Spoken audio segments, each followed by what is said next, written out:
in the heart of a quiet, forgotten village. Nestled between rolling green hills and whispering forests, there lived a man named Arthur. Now, Arthur wasn't a king or a nobleman. He was a simple farmer. His hands were calloused from years of tilling the soil, and his face was lined by the sun, but his heart was as soft as the earth after a spring rain. Arthur didn't have much to his name, just a small thatched-roof cottage, a few acres of stubborn land, and a spirit brimming with kindness. While others in the village hoarded their meager earnings, Arthur shared whatever he had. A spare turnip for a hungry neighbor, a warm smile for a weary traveler. These were the currencies he dealt in. He believed, with a simple, unshakable faith, that a little bit of good could go a long way. One sweltering summer afternoon, as the sun beat down relentlessly, Arthur was out in his field, guiding his old wooden plough through the dry, cracked earth. It was hard, thankless work. Sweat beaded on his brow and trickled down his back. As he paused to wipe his forehead with the back of his hand, something small and still on the ground caught his eye. He knelt down, his knees popping in protest, and saw it was a tiny toad, no bigger than his thumb. It lay motionless, its skin dry and dusty. It looked for all the world like it had succumbed to the heat. Arthur felt a pang of sadness. "Poor little fella," he murmured to himself. He reached out to gently move it aside, to give it a small, dignified burial. But as his fingers brushed against its skin, he felt a faint, almost imperceptible flutter. A tiny spark of life, clinging on. Without a second thought, Arthur carefully cupped the little creature in his hands. He could feel its fragile heartbeat, a delicate rhythm against his palm. He looked around the parched field. There was no water here, no shade. Leaving it would be a death sentence. So he made a decision. He carefully placed the toad into his linen pocket, making sure it was secure but had enough air. He abandoned his ploughing for the day, a sacrifice he couldn't really afford, and headed straight home. His cottage was small, but it was a sanctuary.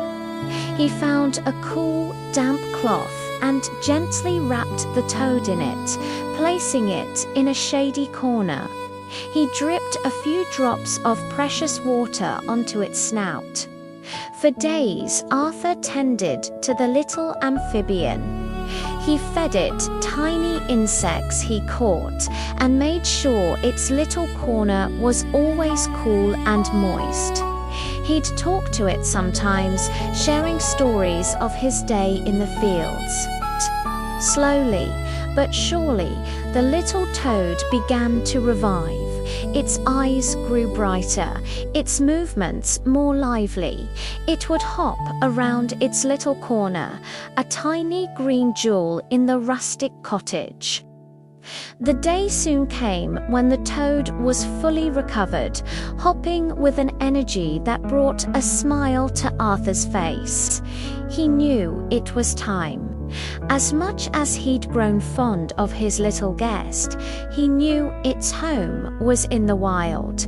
He carried the toad to the edge of the nearby forest, where a clear stream gurgled over mossy stones. "All right, little friend," Arthur said softly, setting it down on a large, damp leaf. "This is where you belong.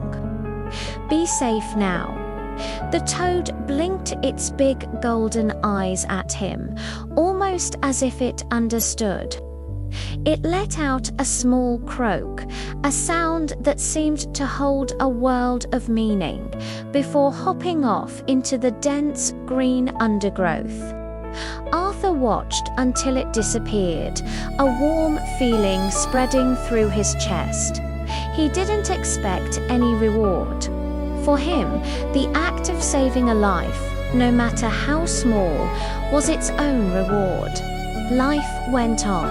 The seasons changed. The vibrant green of summer faded into the golden hues of autumn, which in turn gave way to the stark, quiet white of winter. Arthur's life remained much the same. He worked his land, shared what he could, and faced the hardships of a poor farmer's life with quiet dignity. The memory of the little toad was a pleasant one, but it was just one of many small acts of kindness he performed without a second thought. He completely forgot about it, as one forgets a single drop of rain in a storm. Then, one cold, moonless night, something strange happened. Arthur was dozing by his small fireplace, the crackling flames his only company, when a peculiar sound echoed through the cottage. Asterisk knock, knock, knock. Asterisk, it wasn't the sound of a human fist. It was a soft, rhythmic thudding against his old wooden door. Puzzled and a little wary, Arthur rose and unlatched the door, peering out into the inky blackness. His jaw dropped. There, on his doorstep, sat a toad. But this was no ordinary toad. It was magnificent, enormous, the size of a large pumpkin, and its skin shimmered with the unmistakable glow of pure, solid gold. Its eyes were like polished amber, and they regarded him with an ancient, profound intelligence. Arthur stood frozen, speechless, as the great golden toad bowed its head low, a gesture of deep respect. Then, a voice, deep and resonant like stones rumbling at the bottom of a river, filled the night air. It didn't come from the toad's mouth, but seemed to emanate from the creature itself, vibrating in Arthur's very soul. "Dear kind man," the voice said, "do you not recognize me?" Arthur could only shake his head, his mind reeling. The golden toad continued, its voice calm and steady.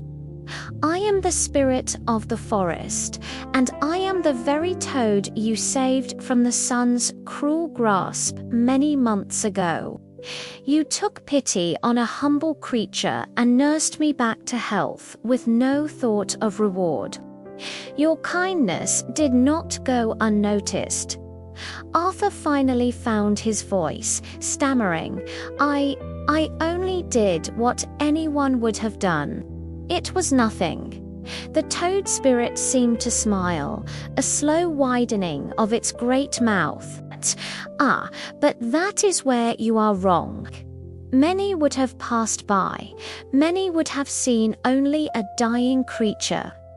You saw a life worth saving. For your selfless compassion, I have come to repay my debt. I have brought you a gift to thank you for your kindness." Before Arthur could protest, the great toad opened its mouth wide, and from it, a stream of glittering, shimmering gold coins poured onto the stone step, clinking and clattering in the silent night.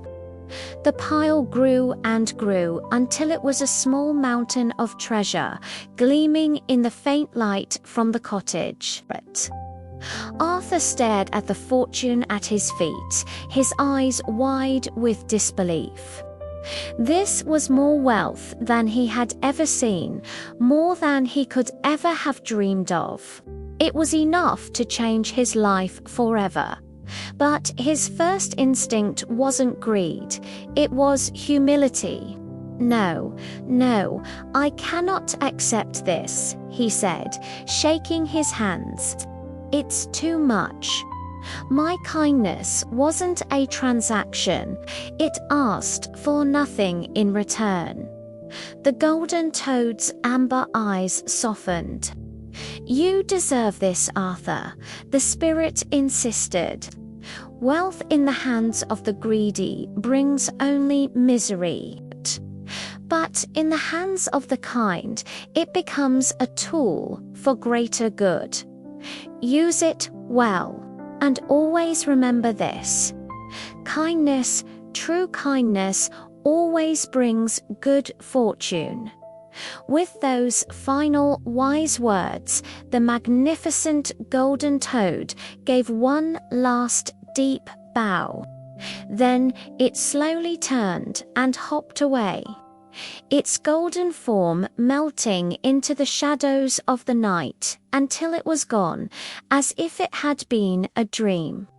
All that remained was the mountain of gold coins, a tangible, glittering proof of the magical encounter.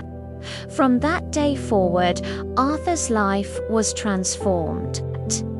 He was no longer the poor farmer struggling to get by. But the wealth didn't change his heart. If anything, it amplified his kindness. He rebuilt his small cottage into a sturdy home, but he also built new homes for his neighbors. He bought the finest seeds for his own fields, but he also provided seeds and tools for every farmer in the village. He never wore fancy clothes or hoarded his gold. Instead, he established a granary for the hungry, a school for the children, and a fund to help anyone who fell on hard times. He became the heart of the village, a wellspring of generosity. People from all around would hear of the kind man in the small village, and when they spoke of him, they would often share the lesson his life taught them, a lesson passed down from a wise old toad spirit. Do good deeds with a sincere heart, and blessings will surely find their way to you. And so, the legend of Arthur and the Golden Toad lived on, a timeless reminder that the greatest treasures are not made of gold, but of kindness. Thank you so much for watching it. If this story touched your heart, please give this video a thumbs up and subscribe to our channel for more tales that inspire and uplift. Don't forget to hit that notification bell so you never miss a new story. We'll see you in the next one.